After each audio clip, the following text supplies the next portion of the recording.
Thank you very much, and good afternoon, everyone. And thank you also very much for giving me the opportunity to be here today. So I'm a member of the European Court of Auditors, and we are the external auditor for the EU budget. And I was the reporting member for a review on reporting on sustainability as stock takes of the EU institutions and agencies.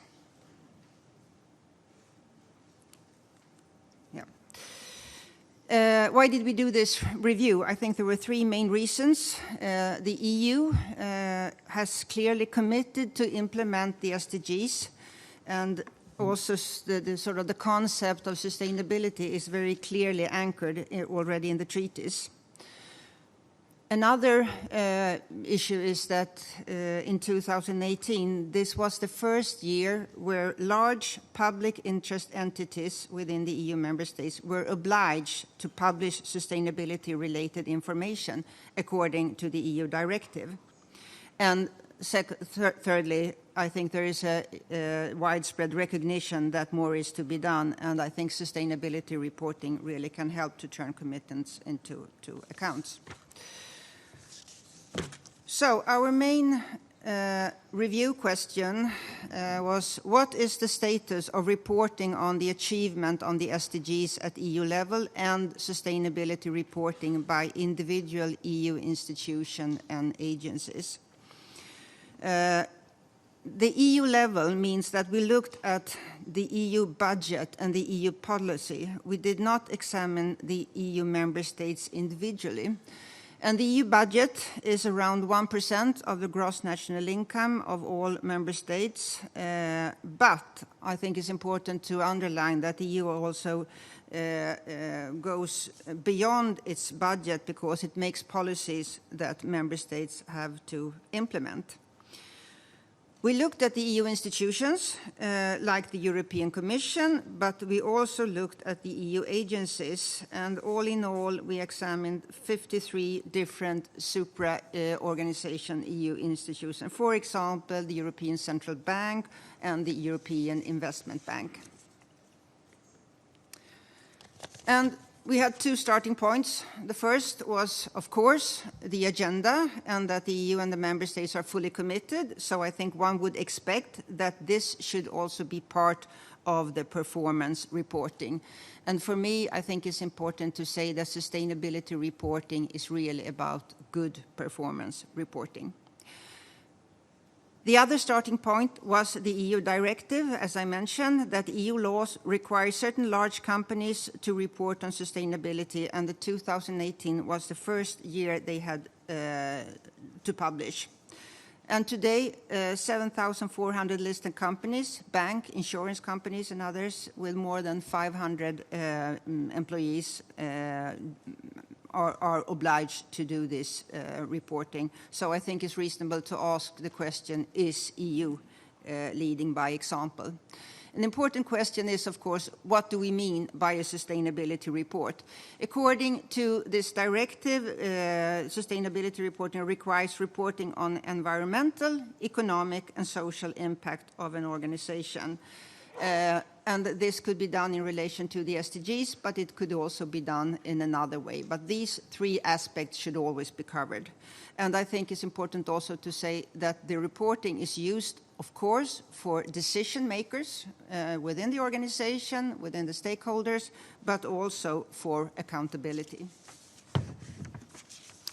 So what did we find? Just some main messages. When you report progress, I think it's really clear that you have to be clear about what you report against and what targets are to be achieved. And that's why we also looked at the EU strategy on implementing the SDGs, and we found that there are actually no overall EU strategy that covers the SDGs up into 2030. And as you can see in the slide, there are several current strategies, but they all end in 2020, while the SDGs, of course, goes until 2030.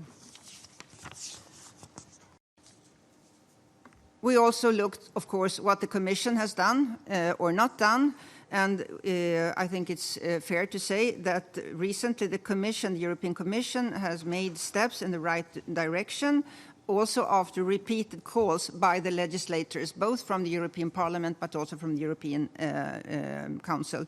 They have presented a so-called reflection paper that outlines different scenarios for a sustainable Europe. But this is not a sustainability report. We also have, when it comes to data and statistics, a report from Eurostat, which is the Commission Statistical Office.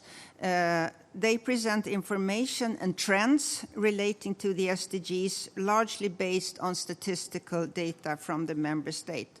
But this is not a description or an information on how the EU contributes to sustainable development or to the SDGs.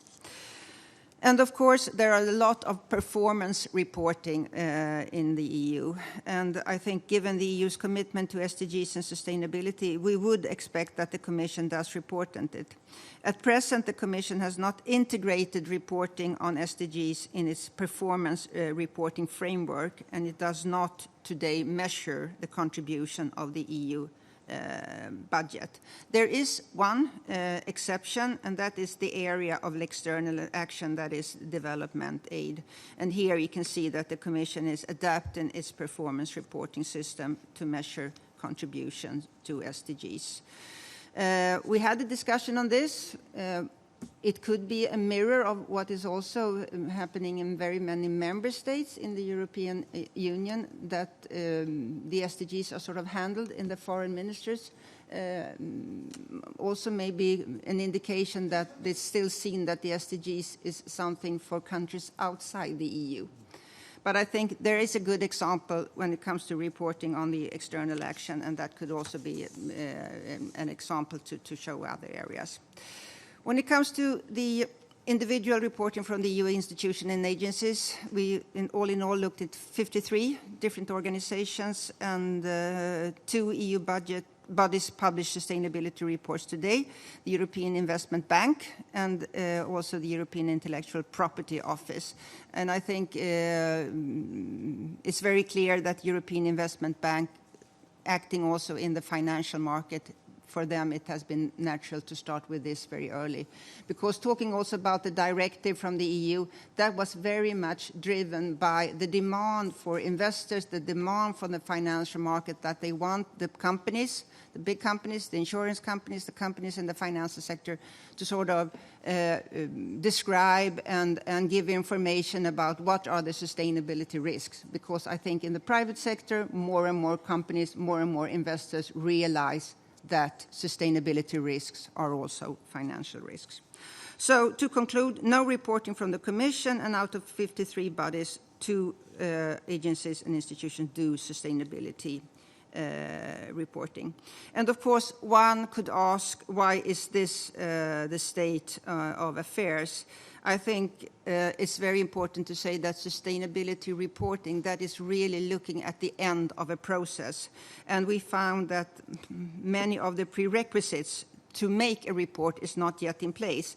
To have a meaningful report, you have to have a strategy, you have to have an integration of the SDGs into the budget, you have to have a follow-up, you have to have also give guidelines to different departments and institutions, and of course in the end then you're also able to report on this. So for the future, we point at 4 major challenges. It's important to develop an EU strategy post-2020 that really covers the SDGs and sustainability, and I think this is one big question for the next upcoming European Commission, how to take the SDGs on board. To be able to make a report is also, of course, important, and that had been said earlier here today, to integrate the sustainability SDGs into the EU budget and performance framework, and also to develop reporting within the different EU institutions and agencies. And last, not the least, I think it's also very important that we also carry on and have a discussion on what kind of assurance should auditors give to the information that is being given in the end. I just would like to share also some lessons learned. I think one thing that I learned is integrating sustainability into your sort of governance model that is about being prepared for the future. I think that goes for governments, that goes for supranational institutions, it definitely also goes for ourselves, for the supreme audit institutions. Another lessons learned is when we do the survey, asking the organization and institutions, how far have you come when it comes to sustainability reporting? I think after we had sent out the survey, we realized that maybe we could have sort of had a broader approach. Some of the survey questions were too narrow. Many of the institutions and agencies actually did both collect, produce, and published information on sustainability, but it was very internally focused. For example, how much paper do we use in the organization, how much water do we use in the organization, and not sort of describing how the core business model was sort of taken into account when it comes to sustainability issues. I also think the role of SAIs, and I would just like to echo you on that. I think this is we have a very important role to sort of promote the opportunity for different organizations, institutions, even government, to be able to describe how are they contributing. I mean, this is really an opportunity that we should, in dialogue with them, promote. And I also think for ourselves, it is a very good opportunity to show our added value to our different stakeholders. And just for your information, at the European Court of Auditors, we have now started to map all our special reports in relation to the SDGs, also to be able to describe to our stakeholders, for example, the European Parliament, how we contribute to the SDGs.